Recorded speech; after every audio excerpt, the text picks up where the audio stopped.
Muy bien, muchas gracias. Entonces continuamos con los trabajos de este Encuentro Internacional sobre Historiadores de la Prensa. En esta ocasión tenemos la mesa número 28 y nuestra participante es Magda Rojas, quien es docente de la Universidad Central de Venezuela. Nos trae una participación cuyo título es Teresa Carreño, una genio excepcional de la Venezuela decimonónica, una visión desde el concepto de genio de Gerard, Kant y Gardner. Por supuesto, esto es desde el lado de la prensa, está muy relacionado con la mesa anterior, que también estuvo tratando la figura y el genio de Carreño, pero Magda nos presenta una visión distinta. Te damos la palabra, Magda, muchísimas gracias. Gracias. Bueno, primero que nada, muy buenas noches. Estoy muy agradecida por la invitación a este 14º Encuentro Internacional de Historiadores de la Prensa y Periodismo en Iberoamérica. Igualmente, mi agradecimiento a todas las personas que organizaron este evento en Zacatecas, con la finalidad, pues, de intercambiar por primera vez en este canal de YouTube las investigaciones históricas relacionadas con la prensa. Como bien dijo la colega, mi nombre o quien va a disertar esta ponencia es Magda Rojas Enrique, docente, estudiante del último semestre de Historia en la Universidad Central de Venezuela. También, como mencionó, el tema de esta ponencia es Teresa Carreño, una genio excepcional de la Venezuela decimonónica, una visión desde el concepto de genio de Gerard, Kant y Gardner, lo que dijo la prensa entre 1862 y 1900. Bien, vamos a hablar, eh, eh, como ya hemos señalado anteriormente y se ha mencionado con los anteriores participantes, Teresa Carreño ha sido reconocida como una artista de fama internacional, admirada por diversos públicos en los 5 continentes. Sus contemporáneos en todo momento expresaban su genialidad y la prensa de la época se hizo eco del talento magistral del artista. Sin embargo, en nuestro planteamiento de este trabajo de investigación surge la pregunta, ¿realmente Teresa Carreño era una genio?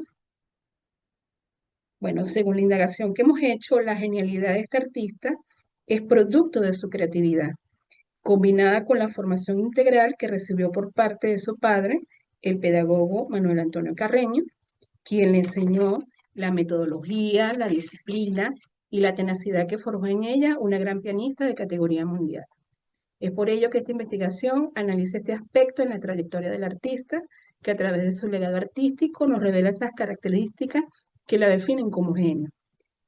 El periodo, y esto es importante, que se tomó en cuenta para la investigación es el siglo XIX, durante los años comprendidos entre 1862 y 1900. El estudio se dividió en 3 aspectos principales, que parten, en primer lugar, de la visión teórica de los filósofos modernos Alexander Gerard, Immanuel Kant y del psicólogo contemporáneo Howard Gardner, con relación al concepto de genio. De igual manera, se muestra cómo las cualidades innatas de niña prodigio estuvieron vinculadas a un entorno social adecuado para su aprendizaje. Por último, se va a analizar la educación musical de Manuel Antonio Carreño y cómo la prensa vio en ese contexto a Teresa Carreño desde el punto de vista de la genialidad. Ahora vamos a hablar un poco de lo que es el contexto de este periodo, debido a la inestabilidad política de Venezuela, porque en ese momento atravesada por la Guerra Federal que se dio entre 1859 y 1864, Teresa Carreño, su familia y su familia deciden emigrar a los Estados Unidos en 1862. Sin embargo, en Estados Unidos se estaba dando la guerra civil que se desató entre 1861 y 1865. Posteriormente, en sus años de adolescente, ella y su familia emigra a Europa en 1866 y para ese entonces también Europa estaba sufriendo ciertos cambios importantes, trascendentales, tanto en lo político, económico, social y cultural. Por ejemplo, la revolución industrial avanzaba vertiginosamente, las nuevas ideologías como el nacionalismo y el liberalismo se estaban propagando de forma rápida por todo el continente y las grandes potencias europeas estaban empezando a repartirse el mundo. Desde el punto de vista artístico, que es el que nos interesa en el caso de Teresa Carreño, era la época del romanticismo tardío, el de la música clásica. En cuanto a la metodología para la realización de este trabajo de investigación, la comprensión o la dimensión histórica de la figura de Teresa Carreño no puede ser sometida a los usos y abusos de la historiografía tradicional. Así que fue estudiada desde la perspectiva de la nueva historia. La investigación es de tipo geográfico y en su diseño metodológico se usaron fuentes, principalmente fuentes hemerográficas, como el New York Times, entre otros. De igual modo, se hizo indispensable contar con la visión biográfica de algunos autores, como Marta Milinowski, su primera biógrafa, ella es estadounidense, o fue estadounidense, y del doctor Jesús Eloy Gutiérrez, historiador venezolano, que nos acompaña en esta jornada. Bien, vamos a hablar un poco acerca de la primera parte que tiene que ver con la genialidad en el ser humano.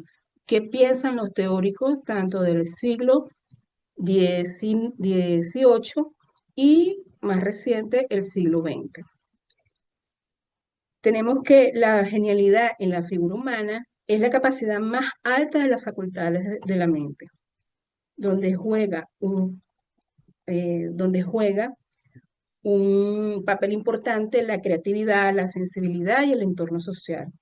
Durante la historia, el concepto de genio siempre ha sido motivo de consideración y análisis, puesto que es difícil catalogar a un ser humano como alguien excepcional con una mente brillante. Para el filósofo escocés, conocido como el padre de la teoría del genio, Alexander Gerard, quien vivió en el siglo XVIII, en su obra, muy famosa en esa época, Ensayo sobre un genio, publicada en 1774, afirmó que el genio es una de las facultades, textualmente dice en la cita, el genio es una de las facultades intelectuales del ser humano, que no es mera capacidad, sino que concretamente es capacidad de invención. Aunque se le atribuyan ciertos talentos a una persona, solo si es capaz de innovar en algo con mucha originalidad podrá ser considerado genio. Además, también nos advierte que esta categoría de genio está consagrada solo a las ciencias y a las artes en ese contexto. Las ciencias por el descubrimiento de la verdad y las artes por la creación de la belleza. Cabe destacar que Gerard estudia el genio desde las ciencias experimentales. Nunca creyó que se debiera a algo sobrenatural. Por su parte, el filósofo alemán muy conocido, Immanuel Kant, en su crítica al juicio, publicada en 1790, difiere un poco de Gerard. Él le da el crédito a la naturaleza como el causante del don del genio en las bellas artes. Para Kant, la naturaleza, de allí viene el talento innato. Es la que dicta la pauta, no la ciencia ni el entendimiento. Por otra parte, también afirmó que aunque el maestro suministre en lo que refiere a reglas o métodos todo lo necesario a su discípulo, en la creación artística lo que importa es la libre imaginación para crear. Vale decir que en este contexto, en el siglo de las luces, la estética o la belleza era objeto de estudio para los filósofos.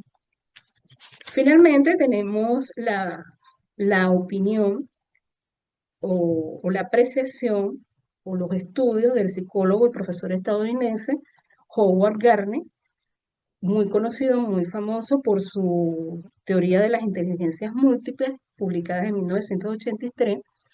Él, a pesar de que trató las inteligencias múltiples, trabajó una parte sobre el genio en su libro y nos dice que el genio persigue la eterna creatividad, dejando una huella imborrable de su sensibilidad en cualquier cultura. El autor clasifica la inteligencia en 8 tipos: lingüística, lógico-matemática, musical, corporal, espacial, interpersonal y transpersonal y naturalista. Sin embargo, consideró que que la inteligencia es un concepto más dentro de un grupo de conceptos que se vinculan con la mente humana, entre ellos la actitud, el talento, la creatividad, la habilidad y la genialidad. Pero el genio, dice él, trasciende esa inteligencia. Y en ese sentido concuerda con Gerard.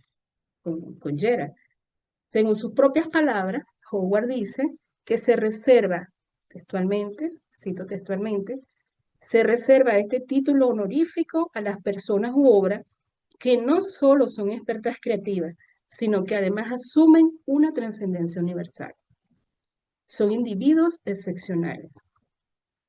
Gerard considera importante los factores biopsicológicos en el desarrollo de la inteligencia, como la herencia genética, el potencial cognitivo y predisposiciones personales.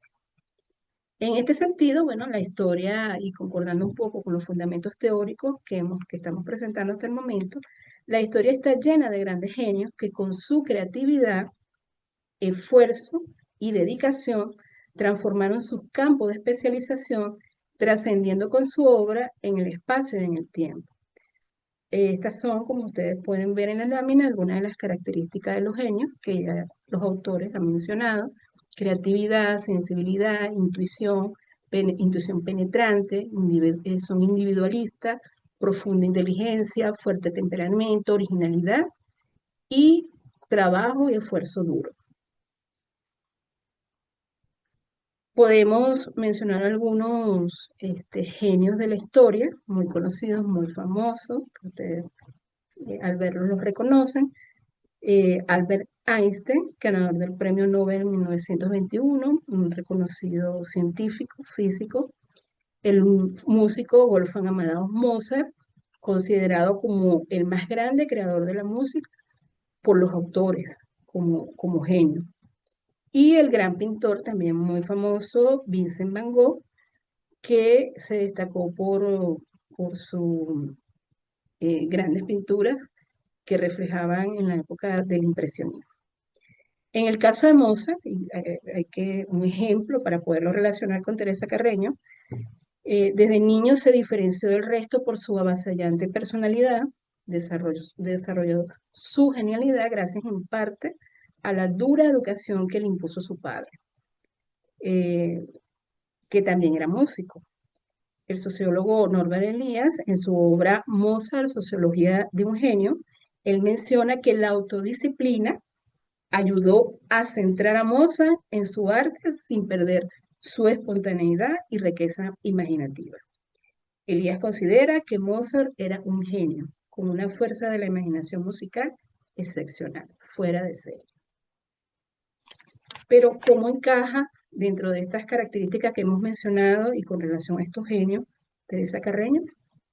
Bueno, en primer lugar tenemos que hablar que Teresa desde niña demostró sus cualidades innatas heredadas de su familia paterna y fue reconocida en el siglo XIX como una excepcional niña prodigio. El historiador Jesús Eloy Gutiérrez señala en su libro Para conocer a Teresa Carreño que desde niña Teresita hizo gala de una gran personalidad y temperamento, que se reflejaba en la forma como tocaba el piano. La capacidad de creación de Teresa se manifestó desde temprana edad, ya que a los 6 años compuso su primer vals llamado Val de Gauche. Esta obra fue un homenaje a su profesor, un reconocido pianista estadounidense, Louis Gauche, y también podemos mencionar un dato interesante que reseña el New York Times del 12 de febrero de 1911, es que en 1863 el presidente Abraham Lincoln y su esposa tuvieron el privilegio de verla tocar en la Casa Blanca, quienes, cito textualmente de la reseña del periódico, fueron atraídos por la gran inteligencia de la pequeña música. Teresita era una niño prodigio. Gardner nos dice que aunque la genialidad puede manifestarse a cualquier edad, la mayoría de los genios comienzan como niños prodigios. En el libro Prodigios Musicales e Interpretaciones desde la Psicología, la Educación, la Musicología y la Etnomusicología, en referencia a la prodigiosidad de Teresa Carreño, señala que los niños prodigios que se presentaron en los escenarios de Nueva York a finales del siglo XIX no suponían ninguna novedad para los críticos de la época, porque eran muchos los que se presentaban, los padres los llevaban para ver si podían triunfar y hacerse ricos. Pero Teresa, que debutó a los 9 años en Nueva York en 1862 en el Irving Hall, fue aplaudida por la crítica como un talento real, textualmente, fenómeno musical y el músico más asombroso.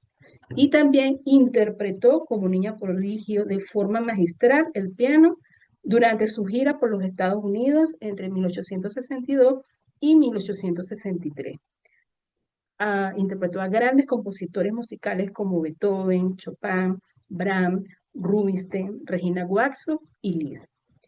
La profesora Marta Milinowski afirmó en su obra biográfica sobre la Carreño que Teresita, cito textualmente, era un ejemplo de ese raro fenómeno tan fascinante para un psicólogo, un prodigio que se hizo realidad como artista, porque era muy difícil para un niño prodigio llegar a ser famoso o que su carrera durara mucho tiempo. Esta niña prodigio, Teresita, duró 50 años en la palestra artística. Por otra parte, hay que mencionar la calidad interpretativa de Teresa Carreño no fue fortuita, se debió en parte a su herencia musical y a su entorno social y cultural. Gutiérrez sostiene en que ella provenía de una familia musical con una gran formación musical y pedagógica. Su abuelo, su bisabuelo, fueron grandes músicos y compositores de la Venezuela colonial, y además ella era hija, nada más y nada menos, de Manuel Antonio Carreño, profesor, músico, pedagogo, empresario, quien es autor de un libro muy conocido en esa época internacionalmente, que se titula Manual de Urbanidad y Buenas Maneras para Uso de la Juventud de ambos sexos, que se llamaba el Manual de Carreño. Milinowski, nuestra autora, refiere que para un mayor aprendizaje, Teresa recibió clases particulares de reconocidas figuras de la época, como el pianista estadounidense Gotcha y el pianista Anton Rubinstein. También tanto Gotcha, Franz Liszt y Gauss, grandes músicos y compositores de la época, creyeron en su genio. Mientras que Edvard Grieg y Jonathan Brass llegaron a respetarlas como colegas.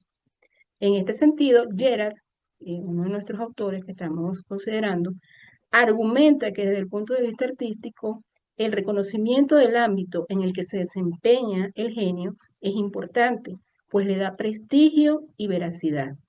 De manera que durante toda su vida, Teresa estuvo relacionada con personas que la influenciaron y le hicieron crecer profesional y académicamente.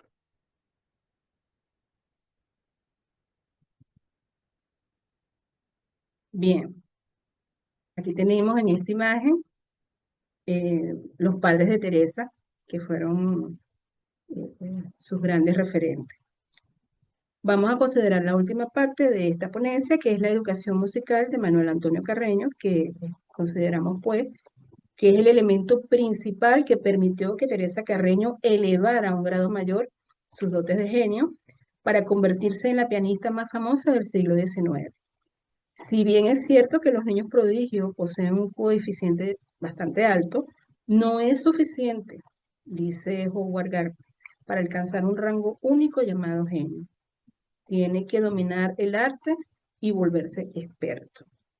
Gutiérrez también expone que Manuel Antonio se dedicó exclusivamente a la educación musical de Teresa, diseñando un curso completo de ejercicios diarios para piano en 9 partes. O sea, él mismo le preparó un manual para que ella aprendiera. Este manual contenía 500 ejercicios técnicos y pedagógicos para su aprendizaje. A su vez, algo muy importante y que hemos mencionado durante esta disertación es la disciplina, la tenacidad y el trabajo duro. Inculcado por su padre, fue un ejemplo de vida para ella. Sin embargo, por supuesto, no hay que dejar por fuera la labor de su madre, Clorinda García de Sena y Rodríguez del Toro, quien era la que se encargaba pues del cuidado diario, de llevarla a la escuela y de que cumpliera sus tareas. Como vemos, la dedicación de sus padres, especialmente Manuel Antonio, convirtió a esta niña prodigio, Teresa Carreño, en un genio excepcional. Ahora bien, aquí tenemos en esta lámina a los maestros y amigos de Teresita. Vemos a pianistas famosos de la época gloriosa del piano, que ya mencionamos. Esta lámina ya la vamos a pasar, también mencionamos. Bien, ahora vamos a ver Teresa Carreño y la prensa de la época. Teresa Carreño conquistó el corazón de los rotativos de la época. Evidentemente, tuvo un amplio reconocimiento en su mayor parte como intérprete musical, pues consagró su vida a eso. Sin embargo, también se destacó en la composición, el canto, la docencia, sobresaliendo así sus múltiples inteligencias. Pero Teresa amaba tocar. El diario New York Evening Mail del 28 de junio de 1908 destacó su genialidad en el piano.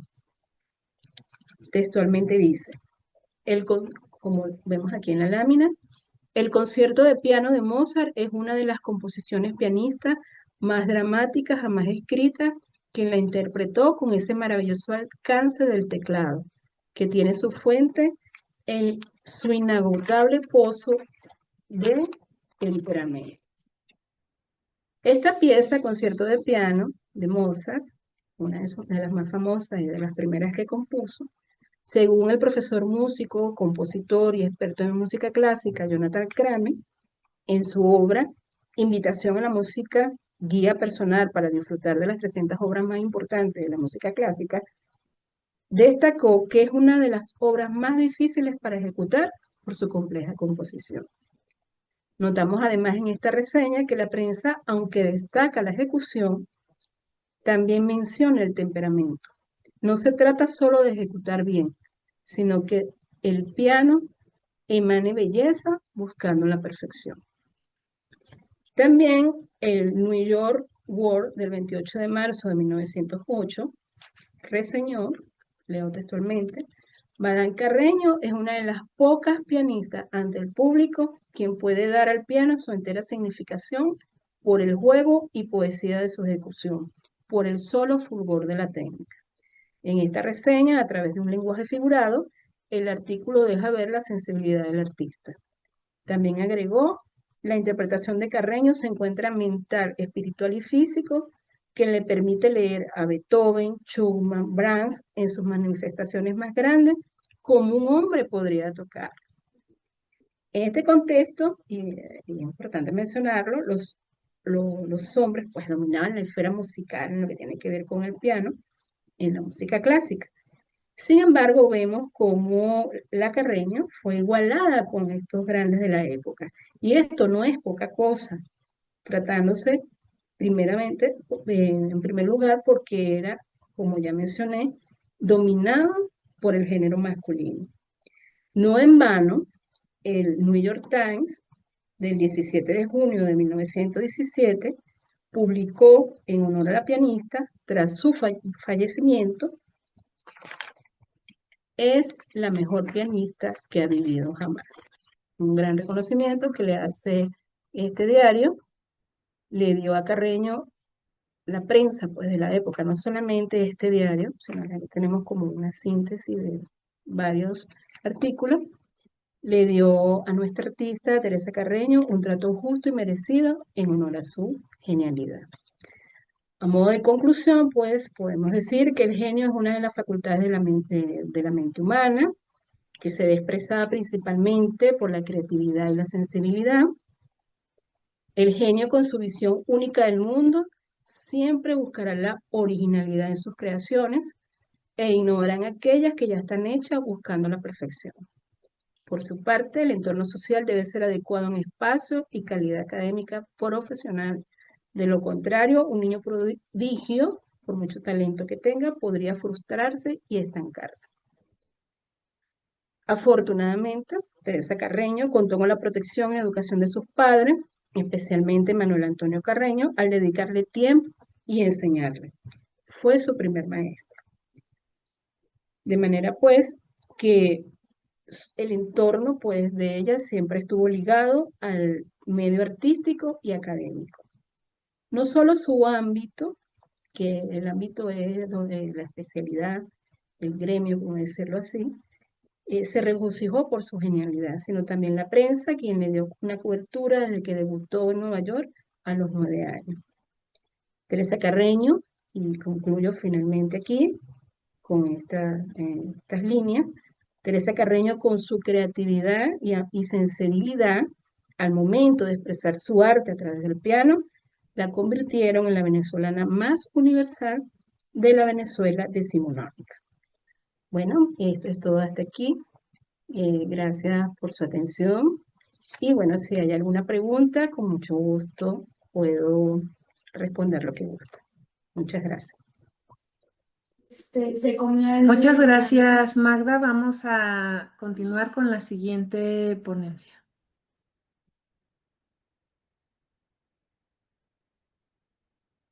Continuamos con nuestra programación de la mesa del día de hoy. Ahora tenemos acá la compañía de Roberto Barráez de Luca, quien nos va a ofrecer su ponencia Brotis de Carreñitis en Australasia, relatos de una epidemia musical 1907-1910. Bueno, los dejo con Roberto. Saludos a todos y para mí es un gran placer estar en este encuentro y mi deseo es presentar una investigación que realicé sobre la misma pianista venezolana de la que ustedes han estado escuchando últimamente, Teresa Carreño, y para eso me fui a investigar específicamente unas giras que ella hizo en Australia y Nueva Zelanda en 1907 y 1910. Para hacer un paneo general de lo que ustedes ya han escuchado sobre nuestra pianista venezolana, les enseño estas fotografías donde podemos ver que ella se destacó como una niña prodigio, una joven pianista y también como una mezzosoprana empresaria y una compositora. Como ustedes recordarán, Teresa Carreño, además de todas estas, digamos que cualidades, digamos, como empresaria, como docente, era la hija de Manuel Carreño, el autor de aquel manual de urbanidad y buenas costumbres, ampliamente difundido por Hispanoamérica y que muchos de nosotros estuvimos obligados a leer. Durante mi investigación sobre Teresa Carreño, específicamente en estas dos giras que ella realizó en 1907 y 1910, se lograron percibir 5 aspectos desconocidos ya en la madurez de Teresa Carreño que iban más allá de su ya ampliamente difundida virtuosidad artística. Y eso es precisamente lo que yo deseo compartir con ustedes hoy, porque además tiene mucho que ver con algunos de los ejes que nos han convocado en este encuentro. Y paso a continuación a hacerles la referencia a estos aspectos, básicamente, que sería la relación de Teresa Carreño con su público, Carreñitis, en la ruta del oro austral y el voto femenino, ella como empresaria y tejedora de su propia red de apoyo, luego con su creatividad como compositora y las posturas políticas de Teresa Carreño, que son el feminismo, la niñez y el sistema penal. ¿Qué sucede? Que para poder hablar de estas dos giras necesité referirles en contexto internacional, regional y de las ideas y tecnológicos de esos 4 años que parecen ser muy cortos como periodización, pero que eran muy ricos en cuanto a cambios y, digamos, proyección de fenómenos que venían de unos cortos años antes de eso. A nivel internacional, recordemos que era la era de los imperialismos, estaban los nacionalismos modernos, las masas, como actores políticos estaban surgiendo y el cuestionamiento que se hacía a la democracia parlamentaria. A nivel americano, regional, tenemos que en México, que para ustedes será una realidad mucho más cercana, estábamos en el final del Porfiriato y el preámbulo y el inicio de la Revolución Mexicana. Siguiendo con esta dinámica del análisis de los contextos, vemos que en los Estados Unidos se estaba llegando al final de la presidencia de Theodore Roosevelt, como ustedes saben, su doctrina Monroe, su corolario y por supuesto que sus injerencias en América Latina. Y también se daba el inicio de la diplomacia del dólar de William Howard Taft. En Venezuela, ¿qué nos pasaba? Pues estábamos nosotros en una transición de dos dictaduras personalistas, como era la de Cipriano Castro, a la de Juan Vicente Gómez en 1908. A la par, se estaban pagando las deudas de aquel famoso bloqueo de principios del siglo, que buscó reclamar, ¿no?, algunas deudas pendientes, entre ellas las de países europeos y otros como México precisamente y España. A nivel regional australiano y de Nueva Zelanda, Oceanía o Australasia, encontramos elementos muy interesantes. ¿Por qué? Porque en Nueva Zelanda, por ejemplo, ya por una ley constitucional en 1852, ese país o esa colonia había recibido del Parlamento británico el estatus de un autogobierno. Es decir, tiene una Asamblea General dirigida por un representante de la colonia británica y tiene un Consejo Legislativo, cuyo líder mayoritario, como ustedes saben, en ese tipo de sistema político era el primer ministro. En 1860, algo muy importante, su economía estaba cambiando, estaba en crisis por el declive de la industria aurífera de ese país. Se impulsó entonces, o se empezó a impulsar, la exportación de carne refrigerada. Esto va a ser importante porque va a caracterizar ya a principios del siglo XX la economía, que se había recuperado y diversificado, se habían hecho inversiones importantes, las instituciones financieras se habían establecido y entramos a lo más importante ahora para nuestro contexto, que es que en 1889 a todos los hombres se les otorgó el derecho del voto en las elecciones parlamentarias. Y por gestiones, ¿verdad?, de una organización británica de sufragistas, el 19 de septiembre de 1893, Nueva Zelanda se convirtió en el primer país del mundo en lograr el voto femenino en condiciones de igualdad con el masculino, aunque la comunidad maorí siguió teniendo, por razones supuestamente étnicas, limitaciones para ejercerlo. Es importante porque precisamente fue el primer país del mundo en otorgar este derecho. El 27 de septiembre de 1907, es decir, cuando ya Teresa Carreño inicia su primera gira, Nueva Zelanda recibió el estatus de dominio autónomo dentro del Imperio Británico. Y durante las giras también, la mayoría de la población neozelandesa vivía en centros urbanos. Esto ya es un reflejo del nivel de desarrollo de la economía. Y por 1910, los maoríes ya tenían cierto acceso a las cámaras legislativas con sus propios representantes, pero la élite gobernante seguía siendo de color de la piel blanca y descendiente de británicos o irlandeses. Este sería el contexto entonces de Nueva Zelanda. Ahora pasemos a ver el contexto que tenía Australia. Entre 1851 y 1890 se estaba desmantelando el sistema colonial británico, paulatinamente, por el hecho de que era una economía basada en la explotación aurífera. En 1860, las colonias australianas tenían el ingreso per cápita más alto del mundo. Se puede imaginar que esto significó una atracción para muchos migrantes.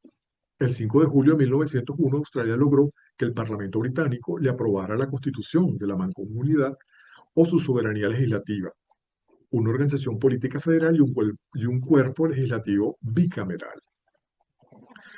Siguiendo con el contexto de Australia, en 1902, entonces, por la ley de sufragio de la mancomunidad se estableció el voto femenino, es decir, después del voto concedido femenino a las mujeres en Nueva Zelanda.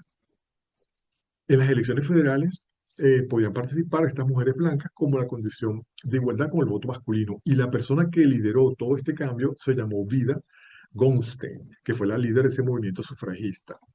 Y la Conferencia Imperial de Londres de 1907, cuando Teresa Carreño inicia su primera gira a ese país, la Mancomunidad de Australia recibió el estatus de dominio autónomo dentro del Imperio Británico. Ahora que hemos visto estas, digamos, situaciones contextuales en distintos países y regiones, vamos a hablar de qué estaba pasando genéricamente en la percepción de los teóricos de la comunicación sobre este periodo corto, de 1907 a 1910. Para Marshall McLuhan, existió una transición entre la era de lo impreso a la era eléctrica y electrónica, y todo en una dirección hacia qué, a lo que él llamaba la aldea global. Irving Fang, por el contrario, hablaba de una revolución del entretenimiento, caracterizada por el uso de la radio comercial, las cámaras ya eran portátiles, las cámaras de fotografía y el fonógrafo. Pero Bill Kovarik planteaba que las revoluciones que se estaban dando en la comunicación no eran lineales y únicas, sino que se podían desarrollar sincrónicamente. Por eso él decía que a la vez estaban desarrollando tanto la revolución visual, que estaba caracterizada por el uso de la fotografía, la publicidad y el cine, junto a la revolución electrónica con el telégrafo, el teléfono y la radio. A nivel de las comunicaciones se estaba dando esto, pero al nivel también de la movilización que se podían lograr en ese momento, tenemos que el desarrollo de los distintos tipos de motor, el automóvil, así como también el ferrocarril, estaban dando la pauta.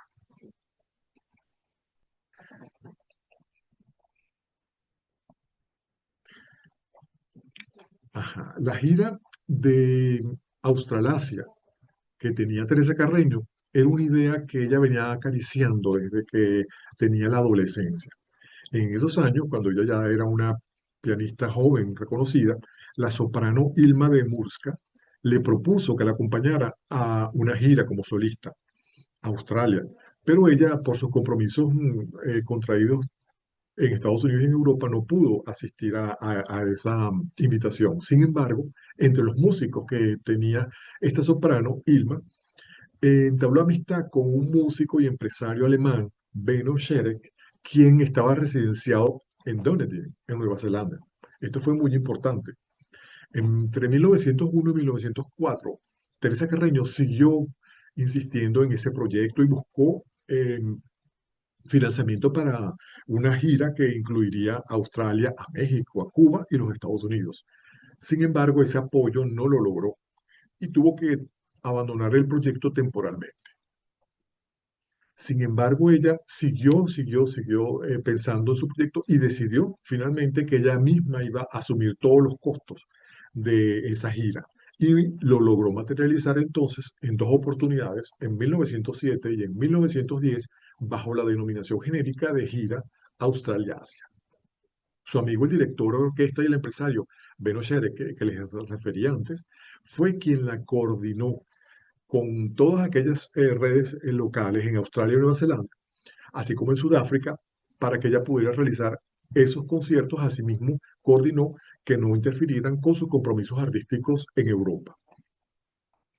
Ahora vamos a hacer una rápida, digamos, percepción de qué era lo que estaba sucediendo en esas giras.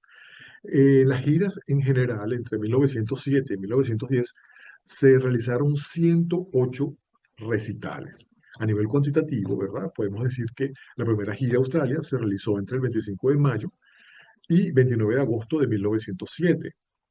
En Australia, entre mayo y el 11 de julio de 1907, Teresa Carreño realizó 26 recitales en 9 ciudades, mientras que en Nueva Zelanda, entre el 16 de julio y el 29 de agosto de 1907, Teresa Carreño ofreció 24 recitales en 6 ciudades. Aquí al lado ustedes pueden ver un ejemplar de uno de sus programas en 1907. La segunda gira, ¿verdad? La de 1910, se realizó entre mediados de mayo hasta el 26 de octubre de 1910, pero estuvo dividida en dos secciones o partes. Primero, Teresa Carreño inició una gira a partir del 25 de mayo hasta el 7 de junio de 1910, ofreciendo solo 5 recitales en 2 ciudades australianas. Luego sale de Australia, viaja a Nueva Zelanda, donde ofreció 34 recitales en 17 ciudades, entre el 15 de junio y el 19 de agosto de 1910.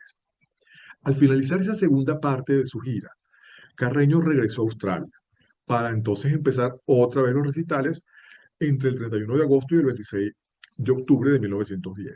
Entre esas dos secciones del itinerario de la gira a Australia, Teresa Carreño ofreció 24 recitales en 4 ciudades australianas. En total, entre las dos giras, nos encontramos con que dio 108 recitales. ¿De qué se trataron digamos, presentaciones? Pues los programas musicales que logramos investigar nos indican que ejecutó eh, programas que incluían interpretaciones de las obras de grandes músicos de la época, como Tchaikovsky, Liszt, eh, Bach, Grieg, Paganini, Beethoven, Chopin, Anton Rubinstein, Schubert. Y por supuesto también ella tuvo la oportunidad de presentar sus propias composiciones. Ahora vamos a ver específicamente lo que logré conseguir para ustedes en mi investigación al revisar tanto su correspondencia eh, personal con familiares, amigos, así como los programas que ya les referí, la prensa, por supuesto, y fuentes que logré consultar en reservorios digitales. Lo primero que me llamó la atención y que de hecho es lo que le da nombre a esta investigación, y es ese término que seguro le llamó la atención, que se llama carreñitis, es que Teresa Carreño ya tuvo una comprensión temprana de la actitud activa en vez de pasiva del receptor de su mensaje musical. Y este fenómeno o comprensivo ya es una muestra de la manera como ella, Teresa Carreño, logró, ¿verdad? Mucho antes que nuestros teóricos tradicionales de la comunicación, en comprender esa característica. El receptor del mensaje no era solamente un ente pasivo. Y esa habilidad de Teresa Carreño como mujer pianista, además, en un ambiente dominado por hombres, para conectarse con el público, era un fenómeno en esa época, principios del siglo XX, muy novedoso en Europa, que luego recibió una expresión escrita y oral propia, carreñitis o carreñitis, y se refería a la manera efusiva en la que los seguidores, ¿verdad?, de Teresa Carreño se mantenían al pendiente de todas sus actuaciones y la admiraban o expresaban su admiración. Esta carreñitis es lo que ella denominó, ¿verdad?, como ese entusiasmo y esa actitud activa.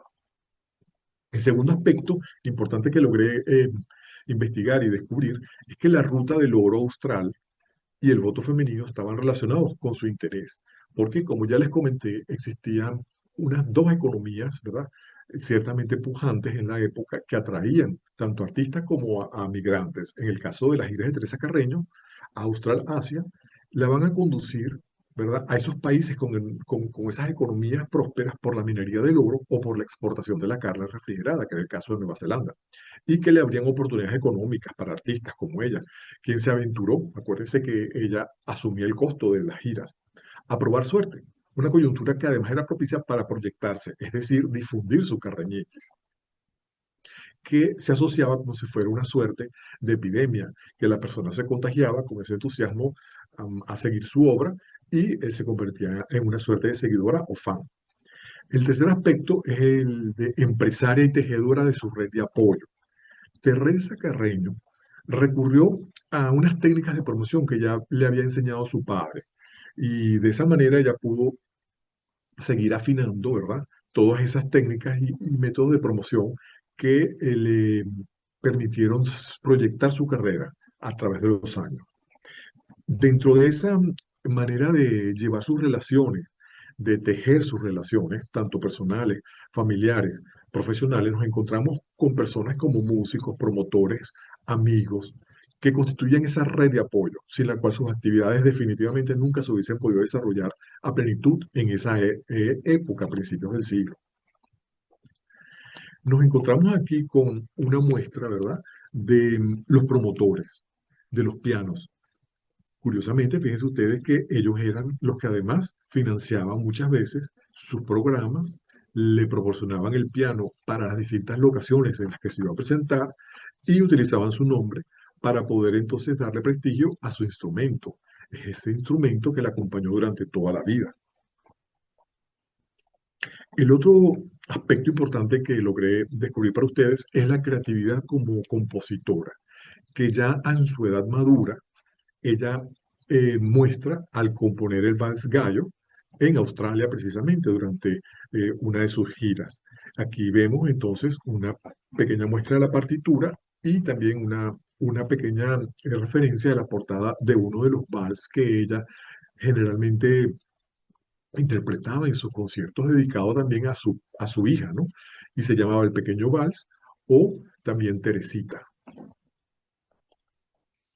La, digamos, parte más significativa, reveladora de que Teresa Carreño no era solamente una afamada artista, la encontramos con las posturas políticas que ella expresó durante esas giras, ¿verdad?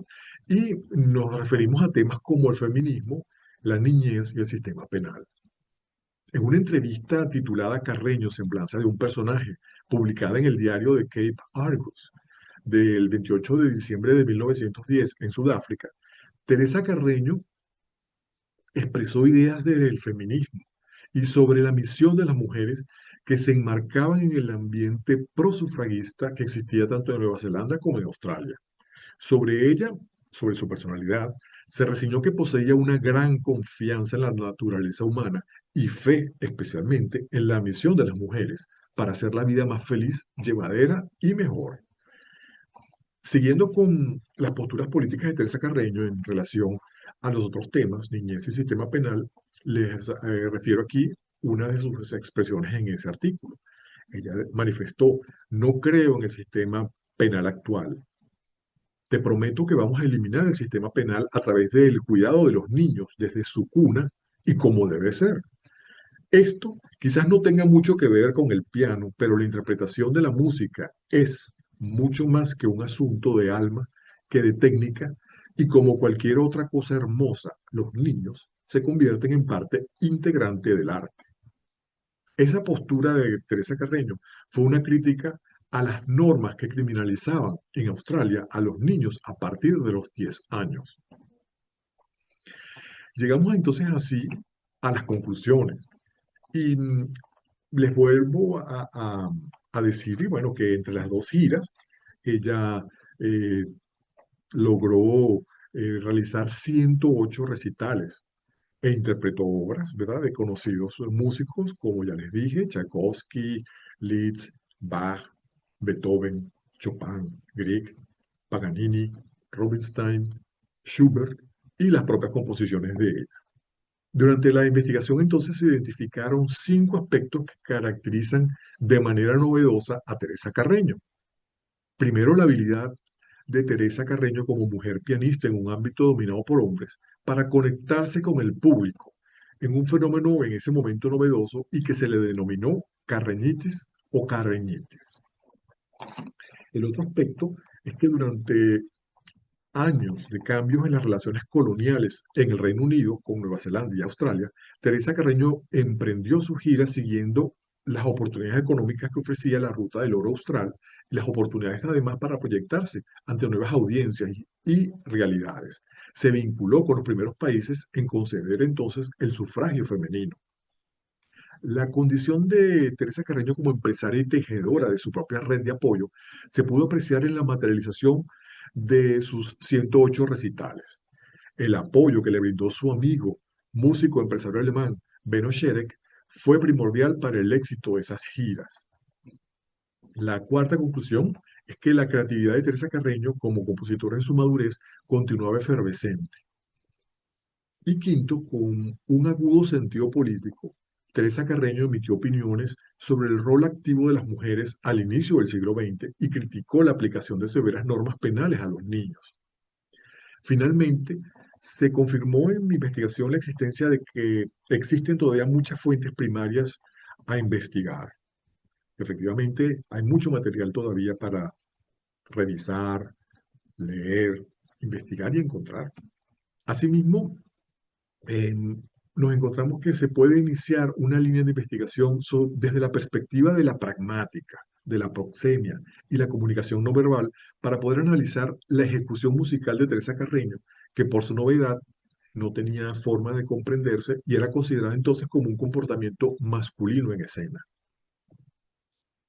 Bueno, ya llego entonces a la conclusión de mi presentación, agradeciéndole a todos ustedes la atención que han tenido y deseándole el mejor de los éxitos en la continuación de nuestro encuentro. Gracias. Muchísimas gracias, Roberto, por tu presentación, por demás interesante. Al final de la mesa te vamos a hacer algunas preguntas, sobre todo con este aspecto que dices de las fuentes, pero lo vemos al final de la mesa. Muchísimas gracias. Muchas gracias a ustedes.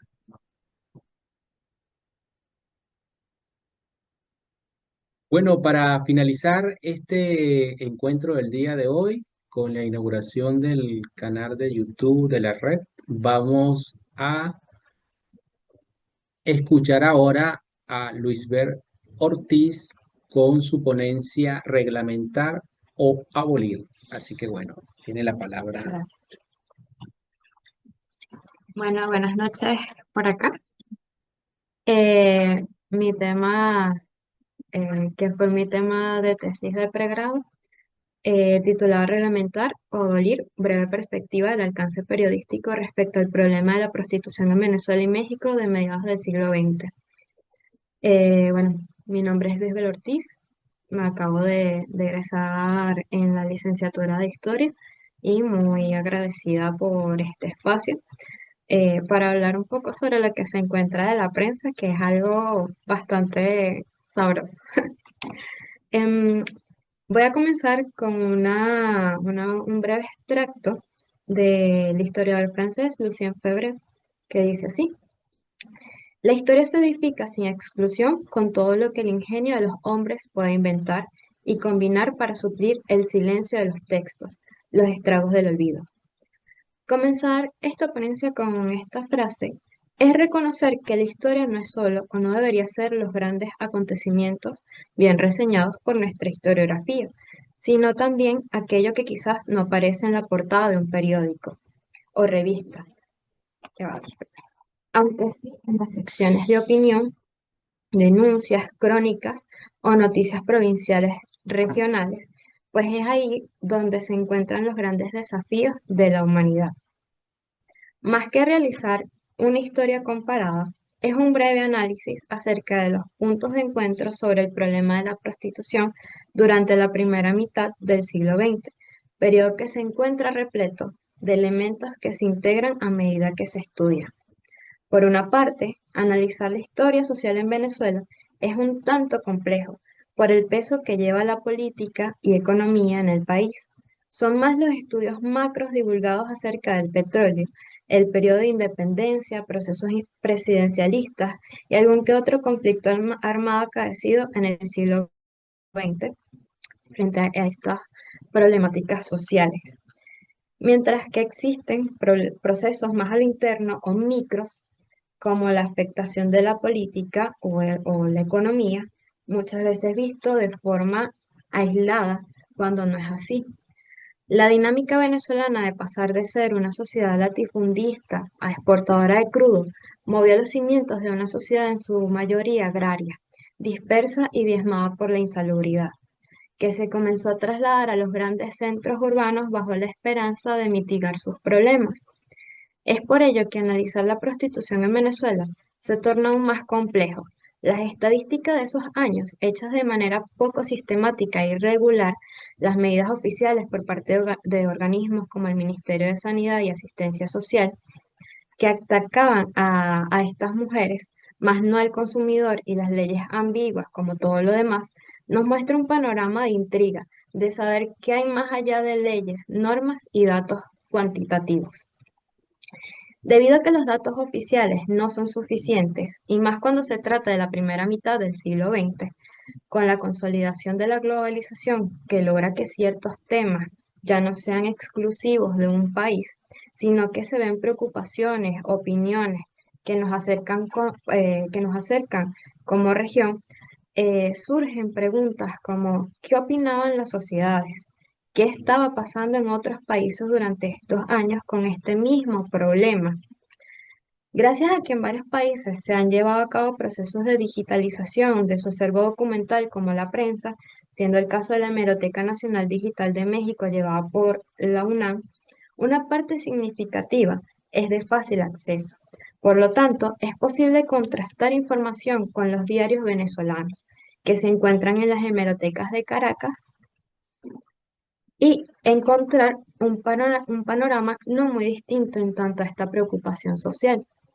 A modo particular, la imagen de las mujeres en Occidente siempre ha estado atravesada por etiquetas aparentemente pasivas que van desde el ser madre, hermana, esposa o hija, mientras que también se encuentran posturas como las sexistas, donde se nos diferencian bajo los roles de virgen o puta. Bell Hooks es una de las que trata este tema. Sin embargo, ¿qué sucede cuando una mujer está atravesada por estos distintos roles? ¿Cuál toma mayor relevancia? Sabemos que el más rechazado por la sociedad es el de las hoy en día denominadas trabajadoras sexuales, pero es imposible ignorar las condiciones socioeconómicas, políticas, culturales que posiblemente las rodean, más aún cuando se trata de realizar un análisis crítico, existiendo así diferentes enfoques teóricos jurídicos que abordan la prostitución y de los cuales siguen estando presentes en leyes, políticas públicas, medios de comunicación y redes sociales que impactan a las economías, así como en las cotidianidades. Tenemos entre estos temas teóricos jurídicos el prohibicionista, que bajo preceptos morales va en contra de las, o nuevamente hoy denominadas, trabajadoras sexuales. El regulacionista, por otra parte, el regulacionista o de ordenamiento, que se basa en el hecho de que al ser una situación difícil de eliminar o prohibir, se le debe dar orden a través de medidas profilácticas, el fichaje o crear zonas específicas para esta actividad. Por otra parte, el enfoque que nos interesa porque aborda múltiples piezas de este rompecabezas, donde la responsabilidad mayor recae sobre los estados y no en las personas, o en este caso de las trabajadoras sexuales, como es el caso del abolicionismo. La culpa no recae en ellas, ni se distingue como una causa de las desigualdades sociales, que el tema de las desigualdades sociales es algo que está muy presente en este tipo de teorías, sino que se determina que la prostitución es una consecuencia de la falta de oportunidades o explotación laboral, carencias educativas, migraciones, entre otros. La prensa, como fuente primaria de nuestra historia, nos es funcional como un registro de memoria colectiva, como hicimos mención al inicio con la cita de febrero, para suplir silencios e incluso apreciarlos más, saber qué era lo que estaba tratando en ese momento, así como las formas que va tomando la opinión pública sobre diversos temas, como el caso de la prostitución. En Latino, disculpa, ya va, es que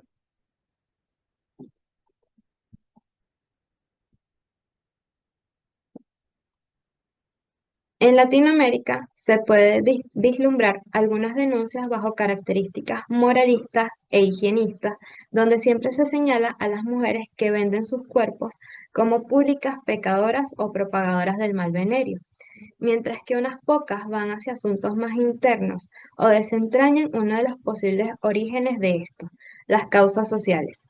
En el caso mexicano, del cual nos ayudamos para dar contexto a nuestro tema como sobre el tratamiento de la prostitución, la historiadora Odette María Rojas Sosa, bajo el artículo El bajo mundo del pecado, una compilación a la que más adelante nos referiremos de nuevo, Vicio, crimen, el bajo mundo del pecado, vicio, crimen y bajos fondos en la Ciudad de México, 1929-1944, señala que la prensa en la Ciudad de México se utilizó principalmente para denunciar los salones y academias que estaban llegando al país, que eran asociados con este flagelo, por lo que se comienza una campaña de higiene moral a inicios del siglo XX.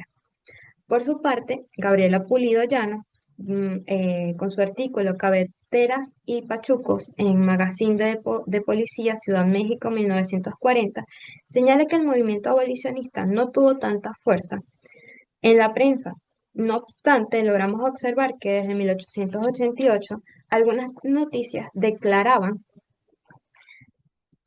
eh, declaraban las condiciones de explotación laboral y bajos salarios en que se encontraban las mujeres. En el caso, como lo tenemos en la presentación, este artículo publicado en la Convención Radical Obrera, bajo el título Las obreras, hablaban un poco sobre las cigarreras.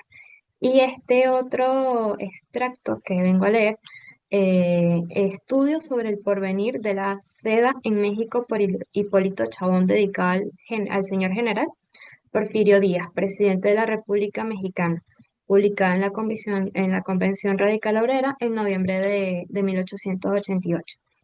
Dice lo siguiente. Cuando se estudia con ánimo sereno e imparcial las causas de la prostitución, cuyo incesante aumento sorprende y alarma a la sociedad, se encuentra también que la miseria es una de las principales. La mujer en México, sobre todo, no encuentra fácilmente un trabajo adaptado a sus facultades y que le dé los medios de vivir honradamente y fuera de la influencia fatal de la miseria. El trabajo que se le ofrece es casi siempre penoso y mal retribuido. No basta para las necesidades de la vida y además, por perspectiva, tiene el abandono y la miseria. Y la miseria es muy mala consejera. Cuando extendemos el análisis a qué estaba sucediendo en ese momento en México, como ustedes bien lo saben, entre 1876 y 1910, tenemos que se encontraban en plena dictadura de Porfirio Díaz, y aunque se señala que se había experimentado un sustancial crecimiento económico, esto, según estas propias historiadoras y otros documentos, señalan que las mejoras, este crecimiento no constituyó en mejoras de las condiciones para los sectores más empobrecidos del país. Por lo tanto, extractos como el presentado se evidencia como una particularidad que nos asoma a que se estaba criticando a un sistema desigual en donde las mujeres trabajadoras eran las principales víctimas, tema que no se encuentra tan alejado del venezolano. En el caso de nosotros, nuestros diarios abordaban con frecuencia la situación de los peones o agricultores y alertaban sobre el éxodo rural debido a las precarias condiciones existentes en el campo, teniendo un mayor impacto en la ciudad de Caracas, donde las condiciones para conseguir trabajo no eran tan fáciles, debido a la falta de industrialización y la tecnificación de la mano de obra, por lo que la mayor parte de la población se dedicaba al área de servicios, en el área de hostelería, enfermería, incluso en las estadísticas de ese momento, el porcentaje de las mujeres para 1941, las mujeres que estaban activas laboralmente eran un porcentaje bastante pequeño. En ese contexto de esa cantidad de mujeres trabajadoras, el 42% formaban parte del área de servicios. Y resulta que según la Ley de Trabajo de 1940, las mujeres estaban permitidas a que salieran hasta ciertas horas de la noche, hasta las 6 de la tarde, para proteger su moral, sí, su ética, su moral. ¿Y quiénes estaban exceptuadas de estas? Las mujeres que trabajaban en el área de servicios. Da la casualidad que el 42% de ellas trabajaban en esta área. En otro sentido, y volviendo al tema, el sistema abolicionista no solo buscaba que el Estado se hiciera responsable de las causas sociales que conllevaban a muchas mujeres a esta situación, sino que también se comprometiera con la búsqueda de soluciones o su rehabilitación. Aunque este último aspecto podría tener posiciones encontradas en la actualidad, ya que continúa en discusión. Son argumentos que se estaban gestando en sociedades como la mexicana y venezolana, donde se señalaba a estas mujeres como las causantes de males venéreos y sociales. En este sentido, se indica que el sistema francés tenía como objetivo proteger para algunos la moral de la sociedad, mientras que para otros se trataba de salvaguardar la salud pública. Fue el método que intentaron llevar a cabo estos sistemas de gobierno, aunque ya para inicios del siglo XX estaban siendo bastante criticados por el mismo gremio médico. Esto lo vemos tanto en el caso de la prensa mexicana como es el caso venezolano, que en 1923 un doctor de apellido Chacín y Triago, publica un artículo titulado Algunas consideraciones sobre una gran plaga social, que fue llevado al Congreso Internacional de Higiene Social y Educación Profiláctica, Sanitaria y Moral, celebrado en París, y fue publicado en la Gaceta Médica de Caracas. La plaga social referida era respecto a las enfermedades venéreas que se consideraban un gran problema, que repercutía en aspectos económicos, sanitarios, jurídicos y administrativos. Sin embargo, el autor indicaba que su estudio se centraría en los aspectos higienistas de la situación. Por ello, se centró en dar a conocer algunas recomendaciones, como el hecho de que a los hombres se les aplaudiera la obtención de favores por parte de las mujeres, mientras a éstas se les restringía. Esto fue una de las críticas que él realizó. Por otra parte, es interesante rescatar un tema del que muy poco se aborda, como lo es una investigación realizada por la Liga de las Naciones Unidas en 1927 por parte de un comité sobre esclavos blancos, reseñado por el diario El Informador. Se señalaba acerca del tráfico de personas, donde las ciudades de Ciudad de México, Tampico, Tijuana y Mexicali eran las principales ciudades a las que llegaban estas mujeres con pasaporte falso, más que todo de origen francés. Aunque como lo establecen los artículos de la compilación de Lisa Speckman Guerra y Fabiola Bailón Vázquez, Vicio, Prostitución y Delito, Mujeres Transgresoras en los siglos XIX y XX, que es de donde eh, fueron grandes referentes para poder encaminar mi estudio. Las acciones tomadas por parte del Estado se limitaron a intentar reglamentar.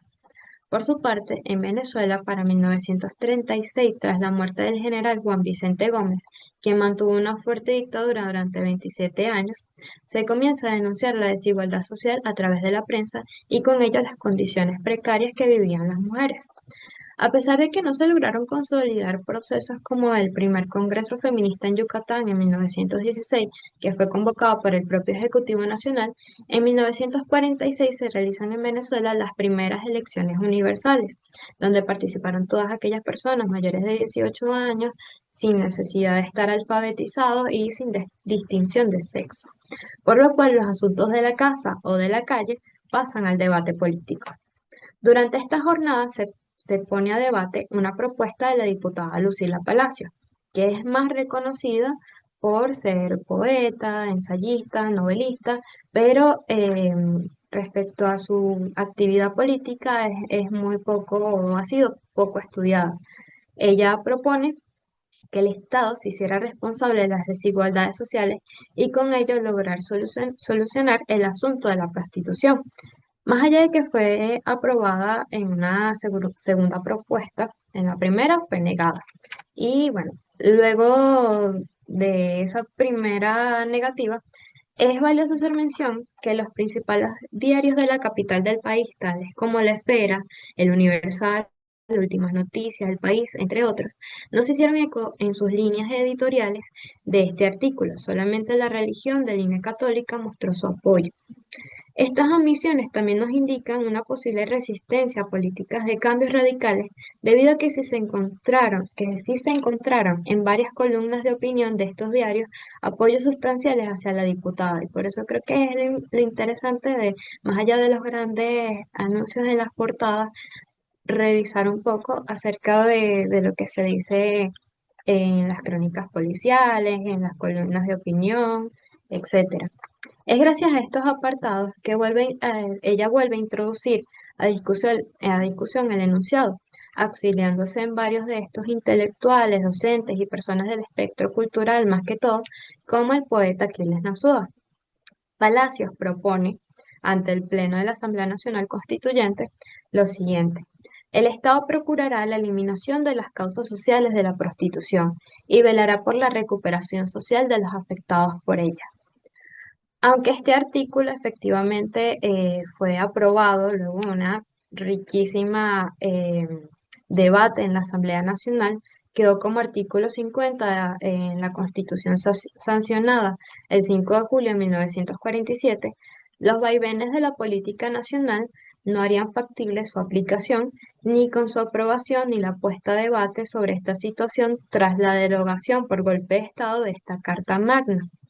Por su parte, la prensa venezolana, así como la mexicana, nos siguen reseñando hasta el día de hoy que miles de personas son víctimas de trata, que la crisis económica y la brecha social se acrecienta y con ello la desigualdad social. O sea, tenemos más de 70 años donde estos temas continúan en vigencia, continúan presentes.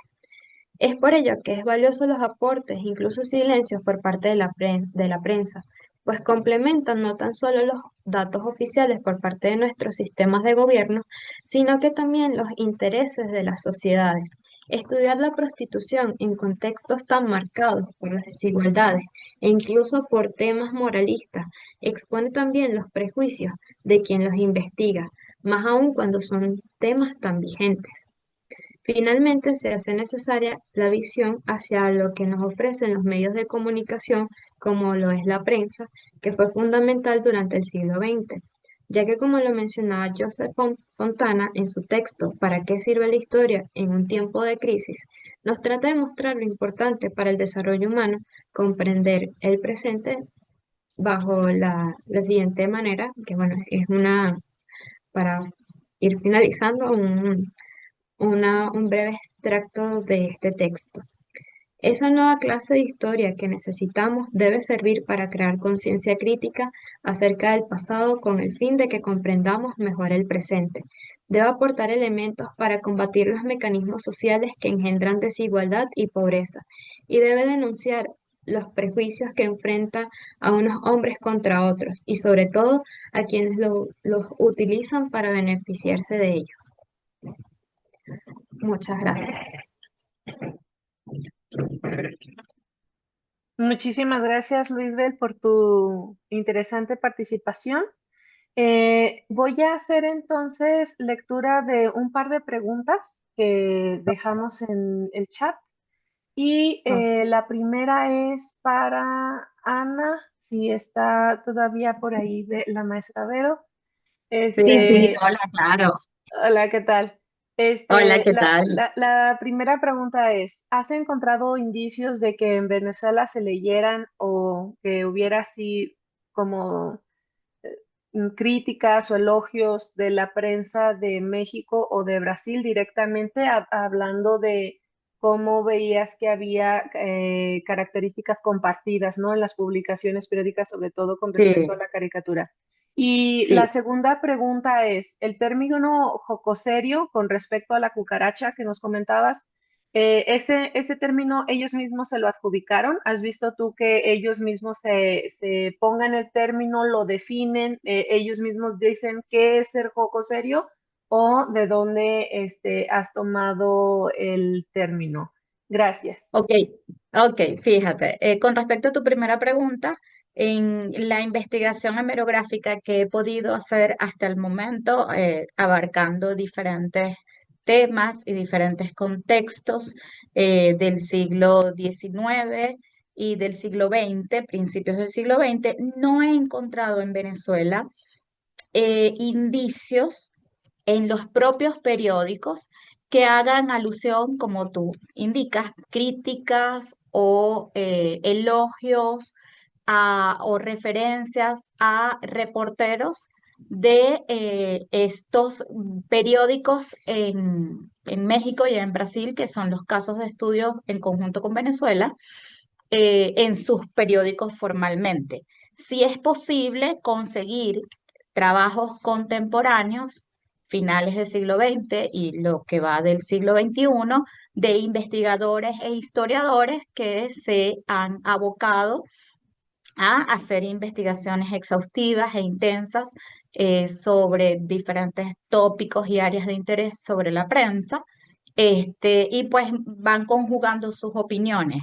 Pero decirte de encontrar hallazgos sobre críticas u opiniones o elogios, como tú lo indicas, de periódicos contemporáneos en diferentes latitudes, hasta el momento no he encontrado indicios al respecto.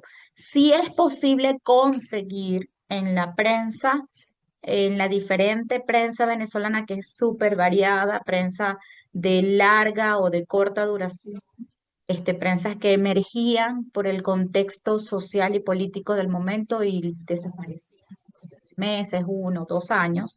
Sí es posible conseguir que mencionaran noticias de lo que llegaba al país, de los acontecimientos que ocurrieran en otros países de Latinoamérica o de Europa, pero que formalmente hicieran alusión en referencia a algún periódico o alguna revista o algún magazine, algún journal en particular.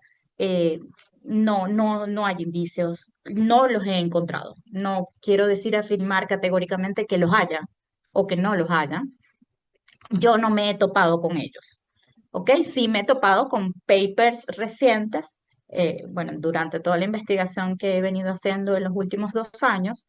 Sí me he encontrado con papers recientes que hablan de los periódicos, de los escritores, de los caricaturistas, las reseñas, etcétera, pero no, en esa época contemporánea entre ellos, no esa conjunción, tal como tú dices, pese a que si uno, yo que hice una revisión lo más exhaustiva que pude para esta presentación y este trabajo, de comparar múltiples revistas ilustradas, magazines, journal, periódicos, semanarios en México, en Brasil y en Venezuela, que tienen elementos en común de situaciones sociales, políticas que estaban atravesando nuestros países. Y la forma de expresarlos se conjugaban aunque no se comunicaran entre ellos. Es impresionante porque uno hace comparaciones si uno estudia la historia natural, cómo civilizaciones tan avanzadas en la época precolombina en América, tenían ideas similares de la construcción, de la agricultura, por ejemplo, con los egipcios, y no había ninguna comunicación entre ellos, ¿no? Eso por una parte con respecto a tu primera pregunta. Con respecto a tu segunda pregunta, la primera vez que yo me topé con el término jocoserio también me llamó bastante la atención. En el mes de junio aproximadamente hice un taller en la Fundación John Bolton acá en Venezuela sobre investigación hemerográfica y técnicas de investigación hemerográfica, y la doctora María Soledad Hernández, que fue la profesora que dirigió el taller, fue la que acuñó el término para referirse a un conjunto de periódicos, revistas, magazines, panfletos que entraban dentro de esa categoría. Entonces, quien define formalmente el término, para la primera vez que yo lo escuché, de hecho, ella no citó a ningún autor que previamente hubiese citado el término. Ella hizo una clasificación de la prensa crítica satírica en dos categorías: la jocoseria y la crítica satírica. Y entonces hizo esa definición sobre la jocoseria, en donde yo les mostré como ejemplo solo uno de esos periódicos, que era La Cucaracha, pero habían N periódicos en la época. Había uno que se llamaba El Gen Gen, que también entra dentro de esa categoría. El Diablo, que hice alusión a varios ejemplos de sus publicaciones en la presentación, también entra dentro de esa categoría. Muy por el contrario, un periódico conocido en esa época conocido como El Yunque, que sí era de la categoría de crítica satírica. Entonces, decirte formalmente que el periódico lo acuñó, no, yo creo que es una categoría y un concepto reciente, Sí, contemporáneo, acuñado por la historiadora María Soledad Hernández. sí, muchísimas gracias. Este te lo comentaba porque me he encontrado el uso del término en publicaciones del siglo XIX, bien para poemas. Por ejemplo, hay un poeta que ahí se decía que sus poemas eran jocoserios y tal, pero él les pone el término, o sea, El término. él se adjudica, digamos que, o poemarios jocoserios. Entonces, creo que es un término que era compartido por varias Ujú. publicaciones. Es una categoría, como bien dices, que lo Sí, compartían no solo publicaciones periódicas, sino también como, digamos, más entendidas como en la literatura, digamos. sí. Y, Entonces y habría que ujú, profundizar más en la epistemología del término, investigar más la raíz sí, del y yo término, creo desde que dónde se acuñó por primera ujú. vez. Y podemos, a lo mejor, hacer como categorías en conjunto, ¿no? Como para ver para la época qué era lo que se entendía como jocoserio, pero me parece como muy interesante hacer el seguimiento del Por término. supuesto, por Podemos seguir supuesto. hablando sobre ello. También la siguiente pregunta, ojalá que pueda acompañarnos Roberto, Barraes. Roberto Barraez, sí, claro, por Sí, supuesto. este, hay una pregunta que me gustaría hacerle, son un par, por favor. Ajá.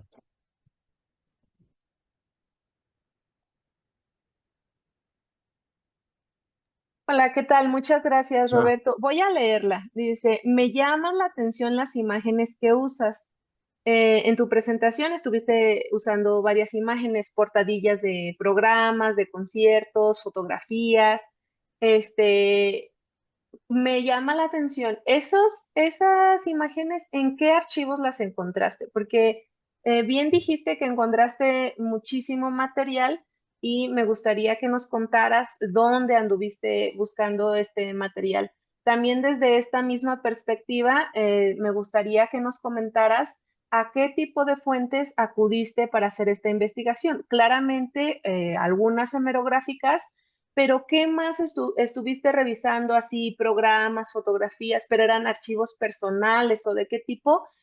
Por ejemplo, para hacer toda la narración sobre la economía detrás de la gira de Carreño hacia Nueva Zelanda y hacia Australia, toda esta narración que nos hace sobre dónde, cómo fue obteniendo los fondos, me gustaría que nos hablaras también, cómo fuiste haciendo este rastreo del dinero y espero no abrumarte, pero ya finalmente, además de conseguir, de construir estas redes entre empresarios, músicos, promotores, amigos, familiares, con los que Carreño hizo sus redes y pudo llevar a cabo sus giras, ¿tú viste que de alguna manera se relacionara con otras pianistas o con otras mujeres artistas, como que hiciera redes en el sentido como redes femeninas, redes de amistades femeninas? Lo pregunto por lo que nos comentaste acerca de su visión, acerca de el voto femenino y de las funciones que desempeñaban los hombres y mujeres en igualdad para la construcción de la cultura de las naciones, ¿no? Entonces, son tres preguntas ahí, espero no haberte abrumado con su lectura, pero podemos volver a hacerla si gusta. Bueno, muchas gracias por el interés que muestran al hacerme estas preguntas, porque efectivamente me permiten entonces exponer los otros aspectos, digamos, ya mucho más eh, técnicos sobre la investigación. Y muchas de las imágenes las obtuve en el Centro Documental Teresa Carreño que tenemos aquí en Caracas. Y pude entonces ver los programas, que son los que generalmente logré mostrarles a ustedes, así como que también en el principio de mi lámina está el artículo que se publicó en un diario en Sudáfrica, que también está allí. Y tenemos en ese centro de documentación un, un- un gran archivo de tanto la gira como de recortes de periódicos que llevaba su cuarto esposo, así como su correspondencia, cartas de sus amigos músicos en distintos idiomas, y eso es lo que permite, ¿verdad?, ir construyendo toda esa red o reconstruyendo toda esa red de apoyo que ella tenía. Las cartas inclusive con su esposo cuando les está cuidando la niña, las niñas en Alemania y ella está de gira. Las cartas con sus otros hijos, las cartas con los músicos que eran los que le ayudaban a ella inclusive a planificar mientras que está de viaje participaciones en grandes festivales de música en Europa. Y todo eso lo encontramos entonces en ese repositorio de material que puede ser tanto de prensa, programas de la música que se tocó en las distintas intervenciones que ella tuvo durante sus giras, así como fotografías, etcétera. En relación a específicamente las redes que ella pudo tener con otras mujeres, existe mucho que investigar. Pero sí conseguí pistas, ¿no? Ella, por ejemplo, aparece como una persona inclinada hacia el tema sofistas, inclinada también a la ayuda de niñas que estaban en conservatorios musicales y a cartas de agradecimiento de esas alumnas. Todo eso ya nos va aportando, ¿verdad? Elementos para irla comprendiendo en su dimensión mucho más allá de la artística, que es lo que traté yo de reflejar con ustedes, permitirles obtener una nueva mirada sobre su desempeño como ser humano completo. Y es lo que tratamos de hacer en nuestras investigaciones biográficas, tratar de dar esa multidimensionalidad. ¿Me falta alguna otra pregunta por responder? De las tres, creo que respondí dos. Una estuvo un poco implicada porque era a qué tipo de archivos acudías y qué tipo de materiales te encontrabas ahí. Ah, Pero ok, creo que sí, sí, con la aclaración sobre este centro de investigación y donde este gran acervo que tienen sobre Carreño, nos has explicado bien cómo va eso. Y claro. entonces creo que la participación tanto de la mesa 27 como la 28, donde nos van dando, como dices, diferentes perspectivas acerca del artista, si era o no genio, su biografía, los conciertos que daba, las giras en algunos lados. Creo que nos van ayudando a ir, pues, viendo las diferentes perspectivas de este, digamos, fenómeno de la carreñitis. Pero Sí. sí, muchísimas gracias. Pues muchas gracias a toda la mesa. Ujú.